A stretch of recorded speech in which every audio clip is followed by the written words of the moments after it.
Ne jemi në studio bashkë me zonjën Marije Cornelissen, ajo është një eksperte ndërkombëtare të drejtave të njeriut, e cila ndodhet në Shqipëri për diskriminimin me bazë orientimin seksual të komunitetit LGBTI dhe ka disa gjetje interesante të cilat do i ndajmë sot së bashku. Zonja Marije, mirë se keni ardhur. Welcome in our studio.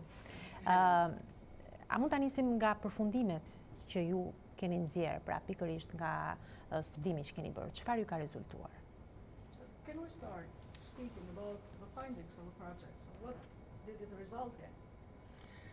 Yes, we had the project for 4 years, so we started in January of 2018, and we've worked with police on the one hand and with municipalities on the other hand, and we're actually really proud of what we've managed to achieve. So in the Security Academy, in the curriculum for all new police officers, there is training now on LGBTI human rights. And there are 3 municipalities that have adopted policies to promote the human rights of LGBTI people. Gjatë 4 viteve të projektit tonë, i cili ka filluar në janar të 2018-ës, jemi fokusuar në 2 lloje trajnimesh, me oficerët e policisë dhe me bashkinë. Për sa i përket trajnimeve me oficerët e policisë, pra lidhur me sigurimin, jemi vërtet të kënaqur me punën që është bërë dhe të gjitha trajnimet e oficerëve që janë bërë nëpër këto bashkim me vërtet kanë rezultuar të jenë pozitive dhe të mira. Çfarë trajnimesh ka patur nevojë? Çfarë gjetët ju që ishte e nevojshme të trajnohej policia shqiptare kur vjen puna me ndërveprimin, po themi, apo se si trajtojnë komunitetet LGBTI? So in regard with the police officers, what were your findings? What did you actually find necessary to train them about when it comes to how they use their policies in treating and dealing with the LGBTI community in Albania? Yeah, it was a good thing that the project lasted 4 years, because when we started, it was first even difficult to convince them that they needed to have some awareness raising, and for them to admit that yes, sometimes police also discriminate against LGBTI people. But after we got to that hurdle, we did quite a number of trainings, and they became more and more aware. And you could already see the results there when an LGBTI person who was discriminated against went to report this and met somebody who had been trained. And that person just did that completely wonderfully, following the book, doing the research, and it was a good experience all around, which was sort of the first time that this happened ever. Atëherë, për sa i përket trajnimeve që projektit, ishte vërtet diçka e mirë që ai zgjati 4 vjet, sepse në fillim realisht ishte pak e vështirë që pikë së pari të bindim oficerët e policisë për këtë trajnim. Dhe madje kishte raste që shpesh herë ata ishin vetë diskriminues, pra i diskriminonin vetë komunitetin. Më pas përmes trajnimit, sigurisht që antarët kanë mundur edhe të ishte diçka një rezultat i mirë që ata të mund t'i drejtoheshin oficerëve të policisë, të raportonin, të denonconin çështjet të rastin e tyre dhe të gjenin një mbështetje atje prej tyre. Dhe sigurisht që kjo erdhi si rezultat i trajnimit. Megjithatë, në raportin tuaj vjet re një progres i cili është më i ndjeshëm në Tiranë dhe është më i ngadaltë në qytete të tjera. Madje edhe në rekomandimet që u bëni është pikërisht që akseset të jenë jo vetëm në kryeqytet, por edhe në qytete të tjera. Pra çfarë ju ka rezultuar konkretisht në lidhje me këtë? So in your report, actually, you provide findings like the progress in the capital, so in Tirana, is much more faster than in the other municipalities, and you refer to the facts of the progress per each of them. So what made you think so? Well, what is that can be changed? Yeah, in all Balkan accession countries is the same pattern. So progress goes faster in the capital than anywhere outside. This is also because almost all money is invested in the capital. International donors have these projects in the capital. And what we thought, it's just really important that human rights stretch across the country. So we started working with pilot municipalities. So we have Vlora and Leja and cookers outside of the capital to work with us. And also there you see the progress. So the first time we went to Vlora, somebody of the municipality there said, well, we don't need LGBTI policies because these people don't exist here. If anybody is LGBTI, they'll move to Tiranë anyway. And which is of course ridiculous. Which a lot of them do, I suppose, if they are discriminated. Some do, but considering that in any given population about 6 to 10% is LGBTI, there are LGBTI people everywhere.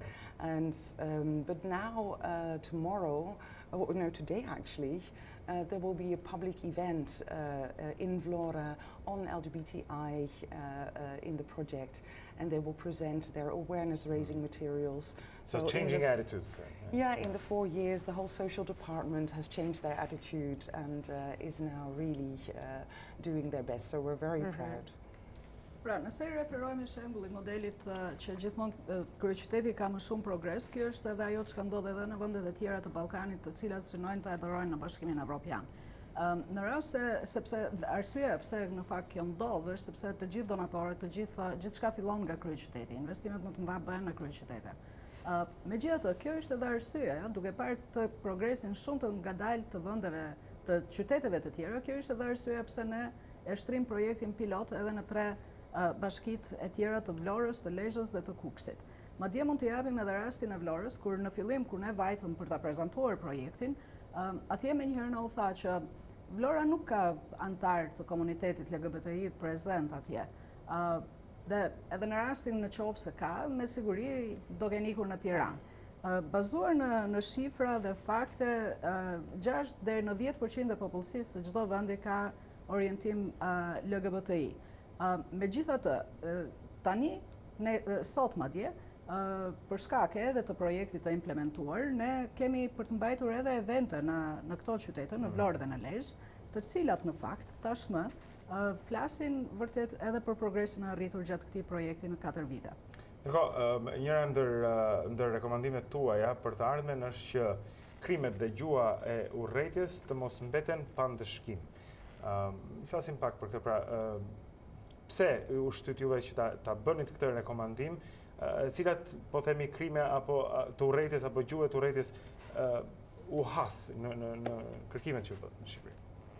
So, in your report, you speak of the hate speech crimes, and you say that actually they should not remain without penalties, without being legal, without being considered by law. So, why do you think so? What makes you think and insist on anti-hate speech crimes? Well, are there unpunished cases? Well, in the beginning of June, in Albania, there was this upsurge of hate crime, which was largely based on complete misconceptions and misrepresentations, and it was amplified by some speakers who really incited hatred, and hatred against specific LGBTI people and hatred against the group as such. So, and if this goes unpunished, then basically as a country you're saying it is okay, and it's, and it's not. So, as a country you need to set borders and lines. This is not what we are or what we want to be. Në qoftë se do të referojmë edhe një rast të ndodhur në qershor lidhur me gjuhën e urrejtjes dhe sigurisht edhe krimet që mund të derivojnë për shkak të saj. Madje ka pasur edhe në media të shprehura kishte folës të caktuar, të cilët i kanë moshuar gjuhës së urrejtjes ndaj komunitetit LGBTI. Dhe kjo, në qoftë se mbetet e pandëshkuar, sigurisht do japi edhe perceptime të gabuara në publik, çka do thotë që juve si shtet duhet të merrni masa normalisht që të vjen kufin këtyre formave të shprehurit.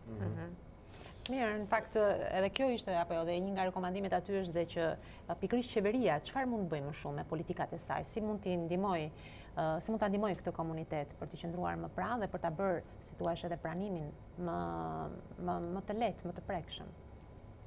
So, with reference to hate speech crimes, and actually it is amongst the recommendations as well. So, what can the Albanian government do in order to protect somehow, let's say, and what politics can they implement for the LGBTI community support? Yeah, two things need to happen. The legislative framework is not in order yet either. So it is under the current laws very difficult to convict of hate speech. So that needs to be repaired. Also, there's still no law on gender recognition for transgender people. And there's a ruling from the European Court of Human Rights that every EU country has to make a provision for same-sex partnerships. So when Albania accedes to the EU, it also needs to have that. So that's repairing the legislative framework. And otherwise, I've also had the pleasure of contributing to the new National Action Plan of Albania for LGBTI human rights. And yeah, the last plan did see, I think, at least 2/3 had not been implemented. So let's make sure that from now until 2027, that plan is mostly or totally implemented. So talk the talk, walk the walk. Absolutely, So yeah. walk the walk. Pra, referuar pyetjes suaj do thosha që për sa I përket çfarë duhet të bëjë qeveria shqiptare më shumë, sigurisht duhet të ketë një kornizë të mirë ligjore, të cilës duhet I referohet si për gjuhën e urrejtjes, ashtu edhe për aspekte tjera ligjore për njohjen e gjinisë, për shembull personat transgjinor nuk njihen as pak me ligjin në Shqipëri. Këto janë në fakt edhe mes le të themi një farë kushtesh edhe nga rregulloret e Bashkimit Evropian, direktivat e Bashkimit Evropian dhe patjetër që për të përmirësuar jetesën e komunitetit duhet një bazë ligjore e mirë. Nga ana tjetër, unë jam pjesë, isha edhe kam qenë pjesë dhe vazhdoj të jem në fakt edhe për sa I përket komunitetit LGBTI të planit kombëtar të veprimit. Në pjesën e shkuar të këtij plani mund të thosha që vetëm më shumë se 2/3 e saj nuk arriti të implementohet. Duke uruar që në planin e ardhshëm, pra që do të vazhdoj deri në 2027 kjo të bëhet, sigurisht duke implementuar kuadrin ligjor. Mirë, është tipike, do I thosha zonjës Cornelissen që të gjoj zyrtarët tanë që flasin mjaft bukur, they talk the talk, our officials, but they barely walk at all. Anyways, do të thosha diçka në fund, sepse ka ende sigurisht ka shumë qasje e qëndrime mohuese ndaj këtij komuniteti, diskriminim që e shohim etj. Po ju jeni një ish europarlamentare dhe jeni marrë me këtë çështje në nivele ndërkombëtare. Sa rëndësishme është edhe procesin e integrimit, se shqiptarët duan të shkojnë në Bashkimin Evropian, por në Bashkimin Evropian këto gjëra janë elementare dhe trajtohen pra. Le të flasim pak se sa rëndësishme është që edhe qasjet të ndryshojnë tek njerëzit, po edhe shteti pra të vijë atje ku ne në fakt duam të shkojmë. So, Marija, yes, it's true that actually politicians always try to speak beautifully and so on, but Albania is in the accession process, and Albania needs European integration. You, as a former EU MP, and as of course having a long experience with issues of the community, how much is it important for Albania to actually fulfill these conditions? Because for the European countries, the LGBTI community issue are basic or are everyday, let's say, talks. But how can we improve this in order to fill this condition? Yeah, it is absolutely vital to promote human rights as a part of the accession process. Albania, which I'm really happy about, is now in the negotiation. Chapters of negotiation have been opened. I'm very much in favor of accession of Albania to the EU, but only when they have shown a track record of implementation of human rights. So yeah, this chapter has been opened, and now it's up to the government here to show that it can implement these rights. And I think in the end, all Albanians will benefit from that. Të drejtat e njeriut sigurisht që janë parakusht për integrimin në Bashkimin Evropian. Unë personalisht jam totalisht në favor të Shqipërisë në Bashkimin Evropian. Por për të arritur, dhe jam e lumtur në fakt që po bëhet punë dhe është në këtë proces. Pra ka hapur negociatat, po punon për to, por sigurisht që për të arritur që të bëhet pjesë, një prej kushteve kryesore janë mbrojtja dhe zbatimi të drejtave të njeriut. Dhe kjo është ajo çka qeveria shqiptare duhet të bëjë, pra ta provoj. Kapitulli është hapur tashmë lidhur me të drejtat e njeriut dhe ta provoj të jap fakte që me të vërtet po punohet në drejtim të kësaj. Mirë, ishte gjithçka për të hapësirë, natyrisht kjo është një problematikë shumë e gjerë. Le të kujtojmë që edhe në vendet të zhvilluara është ende një, si thua, pranimi i këtij komuniteti vazhdon të jetë shumë problematik, edhe në Shqipëri natyrisht, edhe për shkak të mentalitetit që ne kemi, por natyrisht kjo është e rëndësishme, kështu që e falenderojmë zonjën Marije që ishte me ne për të na dhënë më tepër informacion. Thank you for being with us. Thank you.